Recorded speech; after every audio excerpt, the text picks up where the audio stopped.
Yeah, go. Mermail deck profile given by Luke here. Alright. I'll explain everything as I go along, because I do a lot of stuff that's kind of weird for now. I'm still playing Triple Megalo. I like it because I like to sometimes go for OTKs, and he adds a little consistency there with getting the OTK. I know he kind of gets cloggy in hand, but I found a way to fix that for the most part, and he just doesn't bother me. So there's that. Obviously, Triple Vistias. A little bit to the side. There you go.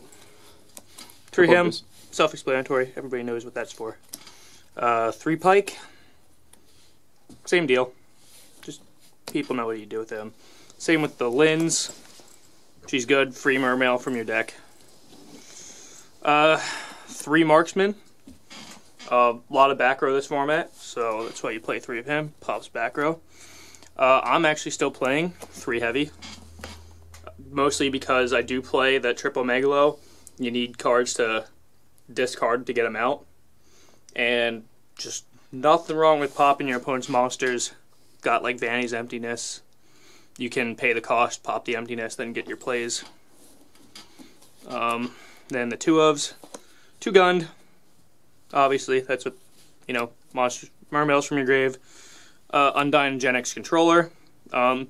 She helps you get out certain cards like Title and other stuff you want to activate in grave. And then he's just, you know, solid level 3 tuner. 1 Mermail Abyss Turge. I almost really never use her. Just only if I need to recycle something badly. 1 Abyss Hild, I think that's how you pronounce it. Another thing. Hildy, yeah, whatever. Yeah. Another thing to add consistency to Triple Megalo, because I can usually like go Pike and then pitch her and get out a free Megalo, and so that's pretty cool. 1 Dragoons, 1 Aqua Spirit. So 2 other cards are just most people do, except most people play 2 Aqua Spirit. I kind of get clogged up with 2, and then I'm too reluctant to discard her, so it just doesn't work for me. And then I play 1 Fishboard Launcher. I like this card because it's like easy to get out from the graveyard. You can send it with Undyne, and then opens up so many synchro plays. Like I can get level 9s, level 8s, and just I like synchros, so that's why I play that. Also, 1 Abyss Lead and 1 Title. So those are also it's pretty normal. Yep. I'll go to traps and do spells last. I played 2 Mirror Force. Really the only protection I run. People don't usually expect to get Mirror Forced when they're playing Mermails, so it works out pretty well. They're always expecting it just to be Abyss Sphere, and so when they attack into a Mirror Force and then they lose all their monsters, and opens up for you to go for a OTK in the next turn. 3 Abyss Spheres. Self-explanatory. You chain that like at the end of the battle phase, or if they go to the main phase 2, and you get your Lind, and then you use her to get out one of your bigger beat sticks. And then 3 Reckless. Hate to be Hobening, but it works pretty well in the deck. So. Well, Hoben can suck it. But here's where I'm not Hobening. For spells, I play 2 Mystical Space Typhoons. I play no upstarts, and then I started playing 1 Pod of Dichotomy. I'm still deck testing it, but it's worked really well so far, because you get to recycle your resources, and you play just the right amount of different cards. And usually I have like a fish, a sea serpent, and aqua in my graveyard after the first turn, so it doesn't really, it's not like hard for me to use. And then you can also recycle your extra deck cards. Just a little tech card for playing for fun. Yeah. On to the extra deck. Let's see here. 1 Abyss Gaios. That card's absolutely awesome. Yeah, like, Abyss Gaios is pretty good. You play him against like Hieratic Rulers or anything with big monsters that aren't Xyz, and he really shuts them down, and I use him for a stall card a lot. Against like any of the Hieratic Ruler decks, I'll just kind of sit on him if I don't have anything else to get over, like a Star Eater, and they just don't have anything to do. Then I also play 1 Big Eye. It's obvious why you play Big Eye. That doesn't need any explanation. But because I don't have a Dracosac, I kind of play a Master of Blades in his place because he's good against Fire Fist. They try to pop and you negate and destroy their bear. So that's all the level 7s I play, or the rank 7s I play rather. Let's get on to level 4s.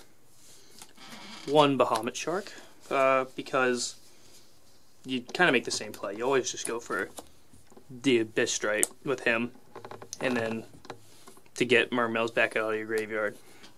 And I only play 1 Abyss Stripe. I also play 1 Abyss Dweller. Kind of shuts down certain Bujin plays, like they can't turtle you then, because you can, you know, shut down anything that activates in the graveyard. 1 Silent Honor Arc. That card's awesome. Like, you just steal their Xyz if you can't get over them. I'm pretty sure everybody who afford this card is playing it at this point.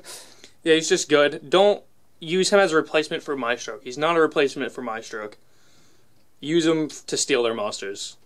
He's just... Yeah, if you were playing a deck that can make rank 4s, try to make Maestroke and that card both in your extra deck. Yeah, if you need a deck that stalls at all, this is not the best choice for a stall card. My last rank 4 is Evil Swarm Exton Knight, I think is how you say it. Let me just because this card's pretty too, let's just zoom in here. Yeah, look at that card. Oh, look at that. Oh. I almost never use him, but it's just nice to have him on hand. I mean, he's good. Yeah, he's a good card. Alright, and onto my Synchros, because I play a lot of Synchros. Black Rose and Gungnir for the level 7s. Those are pretty typical in Mermails. I also play 1 Stardust, because like I said, I can do a lot of level 8s. My other level 8 is Crimson Blader.